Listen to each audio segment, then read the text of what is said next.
Sebelum masuk pada diagram konteks atau perancangannya, kita perlu ketahui apa itu diagram konteks, pengertiannya, simbol yang digunakan, kemudian yang hal-hal yang harus diperhatikan.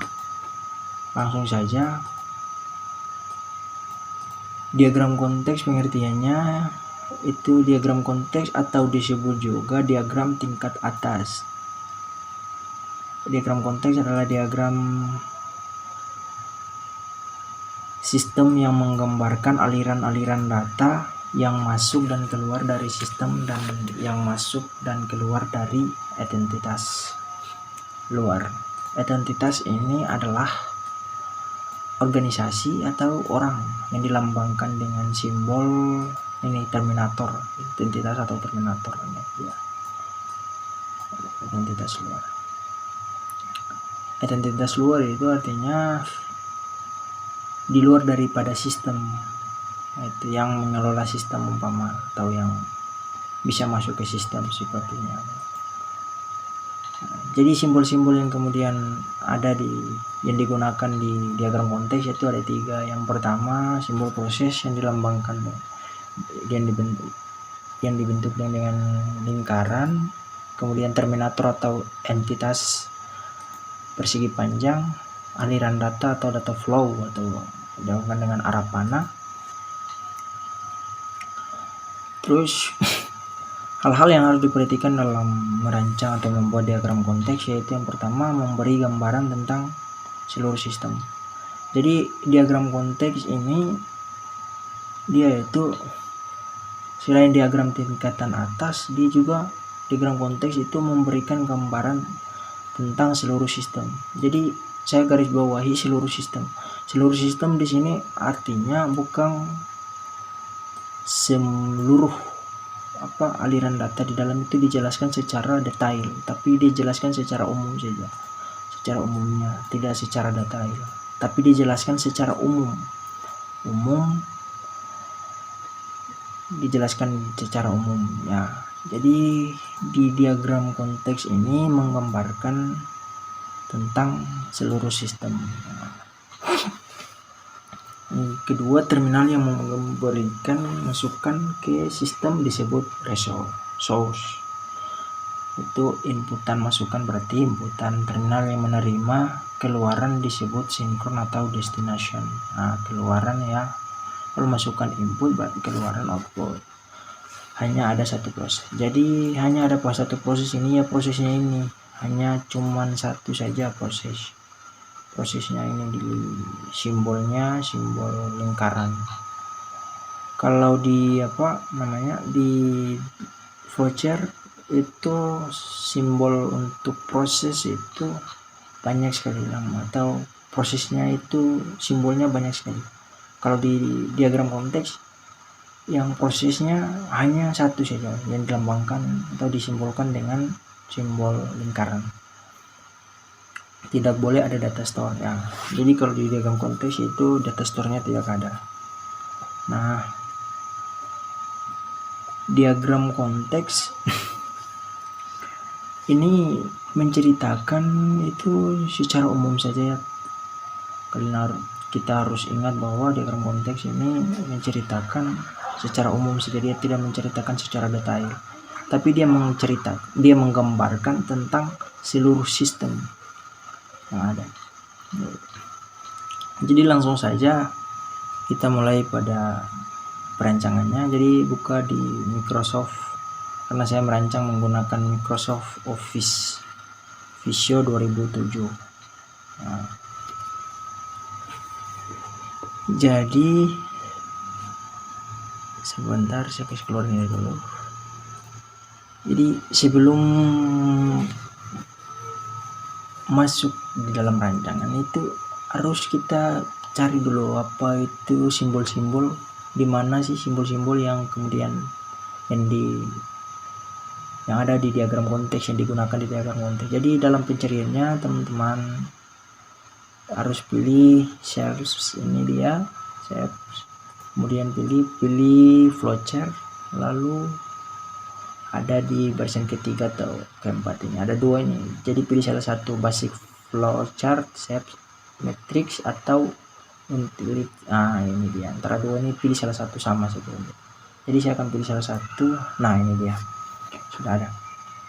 Jadi yang tadi sudah jelaskan simbolnya, ya ini simbol untuk prosesnya lingkaran, terus ini untuk terminator atau entitas, terus aliran datanya, ini aliran datanya, aliran datanya.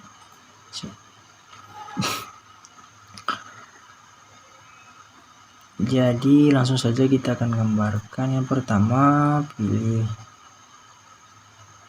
datanya, terus gambarkan, besarkan, ditarik, ditarik, kemudian ini siapa dulu. Sebelum itu kita harus masukkan nama dulu. Jadi di proses ini kita masukkan subjudul yang nantinya akan kita gunakan dalam, artinya sebelum buat diagram sudah persiapkan judul. Nah, judul atau subjudul yang kemudian mau dibawakan dalam, mau dibikin sistem, judulnya itu dimasukkan di lambang proses ini. Jadi yang judulnya saya mau buat yaitu sistem informasi penerimaan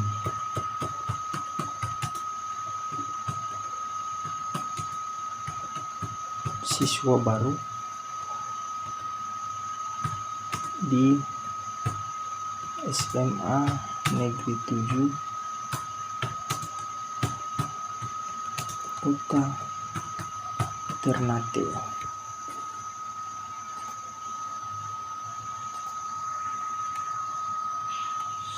SMA Negeri 7 Kota Ternate. Nah, sudah. Jika sudah, kita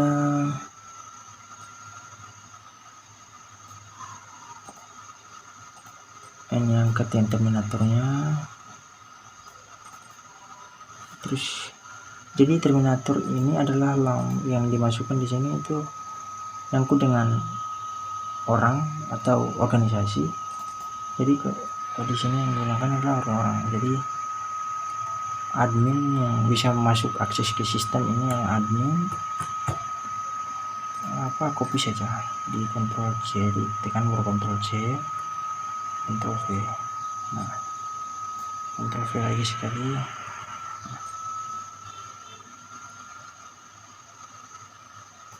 Nah, ini untuk siswa, pastinya siswa. Ini untuk pimpinan.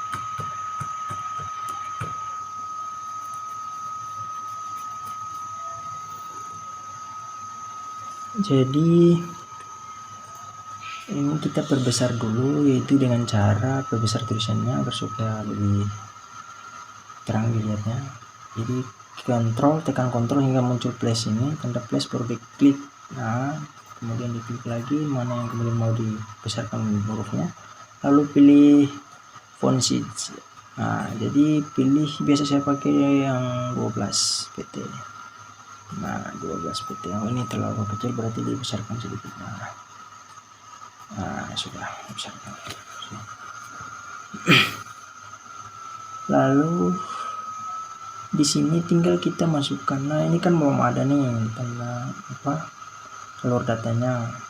Jadi alur datanya itu kita harus pilih nih yang ini. Yang ini kan pertama dia di pointer tuh. Sekarang kita pindahkan ke konektor tool. Nah, sekarang sudah dipindahkan sampai hingga warnanya. Lalu kita tarik saja dari sini ke sini. Nah, gitu.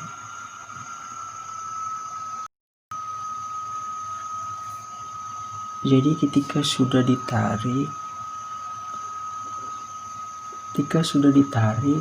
di sini, kalau tanda panahnya masuk begini, itu tandanya adalah inputan.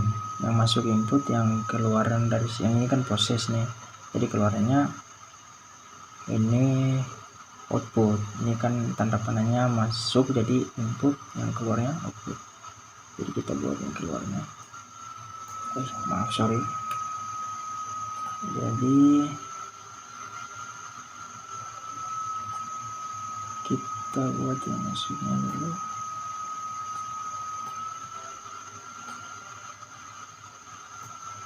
Nah, yang di sini adalah yang pastinya username dan password.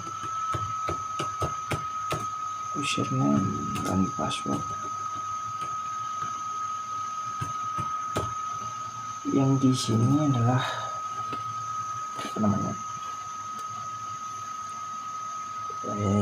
Jadi ketika mas admin input username dan password, dia outputnya menu home. Sistem arahkan ke tampilan home atau rumah. Nah,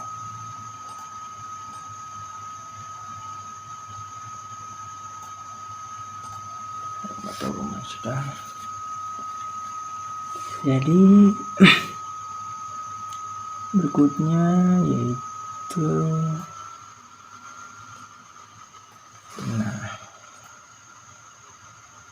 input, yang satu lagi output. Jadi ketika ada penginputan pasti ada outputnya.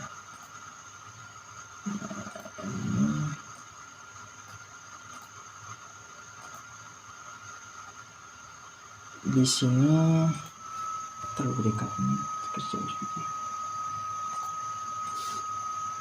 Nah,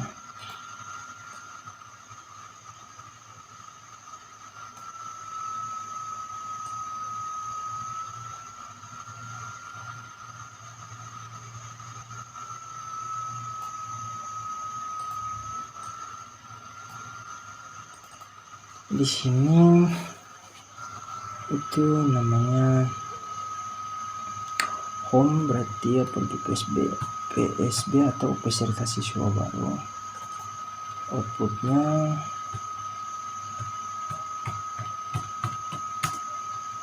output PSB.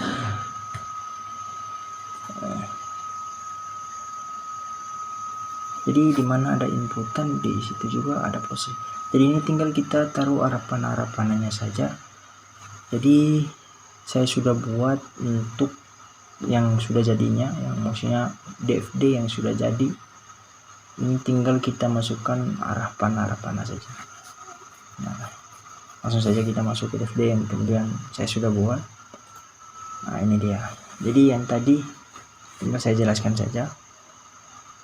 Nah, jadi ketika admin input username dan password, dia outputnya home. Sistem mengarahkan ke tampilan home, menu home. Jadi yang kedua, admin input peserta siswa baru, outputnya ya peserta siswa baru. Kemudian admin input jadwal dan jurusan, outputnya jadwal dan jurusan. Jadi jadwal dan jurusan ini jadwal kegiatan dan jurusan ini bisa juga kalian pisahkan beda alurnya, sama dengan ini home, sama bisa dipisahkan juga, digabungkan juga sama, karena ini hanyalah cerita input dan outputnya. Jadi jika input jadwal kegiatan dan jurusan, berarti outputnya juga jadwal kegiatan dan jurusan. Jadi sama saja, dipisahkan juga. Jadi lanjut, terus di pimpinan ini input username dan password, tampilannya home. Dan jadi yang kemudian admin input peserta siswa baru atau siswa menginput datanya, data pilih daftar siswa masukkan datanya, dia tersimpan. Sistem memproses, langsung dia lari ke pimpinan dalam bentuk laporan peserta siswa baru. Jadi ini siswa masukkan biodata, pilih siswa daftar dan masukkan biodata, dia outputnya bukti pendaftaran. Dan kedua, yang ini jadwal kegiatan. Jadi jadwal kegiatan ini ketika admin menginput jadwal kegiatan, maka di sini juga ada jadwal kegiatan gitu. Sini juga ada jadwal kegiatan. Nah, jadwal kegiatan. Jadi kenapa sih di admin ada username dan password, pimpinan juga ada username dan password. Nah, jadi sistem yang kemudian nanti saya buat atau dalam rancangan ini itu, jadi ini siswa ini adalah tampilan untuk tampilan depannya. Nah, jadi tampilan depan inilah yang akan memberikan ini. Siswa hanya memilih daftar saja. Jadi di dalam tampilan depan ini atau siswa ini, tampilan depan itu pada siswa ini saya jelaskan itu di dalamnya ada username dan password. Jadi ketika masuk pada link sistem informasi ini itu akan diarahkan ke ini siswa ini dalam daftar, siswa mendaftar dan jadwal kegiatan, di dalamnya jadwal kegiatan dan juga ada login. Jadi dari login itu admin login, pimpinan login, jadi dia masuk ke masing-masing tampilannya. Itu pengolahan datanya yang berbeda. Jadi ada tampilan adminnya, ada pimpinan, ada adminnya, ada pimpinannya ya. Jadi ini siswa ini adalah tampilan depannya. Jadi dia tidak lagi menggunakan username dan password, karena ketika langsung dibuka linknya atau diketik alamat linknya langsung diarahkan ke ini ke siswa. Jadi siswa pilih daftar, bukti pendaftaran, jadwal kegiatan. Ya, ketika input data, bukti pendaftaran, dan siswa juga lihat jadwal kegiatan. Nah, terus kenapa di pimpinan? Sebenarnya jadwal kegiatan ini pimpinan juga bisa dapat lihat. Artinya pimpinan juga bisa lihat karena pimpinan juga masuk ke sini siswa. Kenapa jadwal kegiatan tidak ditaruh di bawah? Nah, karena jadwal kegiatan ini dia ada di siswa gitu. Jadi diceritakan ini pengolahan saja, pengolahan data dalam. Jadi alurnya keluarnya dalam sistem itu bagaimana. Jadi ini yang diceritakan di sini di pimpinan hanya pada pimpinan saja, artinya pengolahan pimpinan saja. Sebenarnya di jadwal kegiatan juga ada, pimpinan juga bisa lihat di jadwal kegiatan, tapi karena diceritakan di ini saja, artinya kalau di dalam rumah pimpinan saja, di admin saja, siswa di siswa saja gitu. Jadi itulah sedikit penjelasan dari saya ya. Nanti berikutnya saya akan mencoba menjelaskan di video berikutnya ada tentang saya akan mencoba menjelaskan tutorial cara ini merancang atau membuat DFD level 1 pada video berikutnya ya. Lebih dan kurangnya saya mohon maaf karena saya juga dalam proses pembelajaran. Sebelumnya, assalamualaikum warahmatullahi wabarakatuh.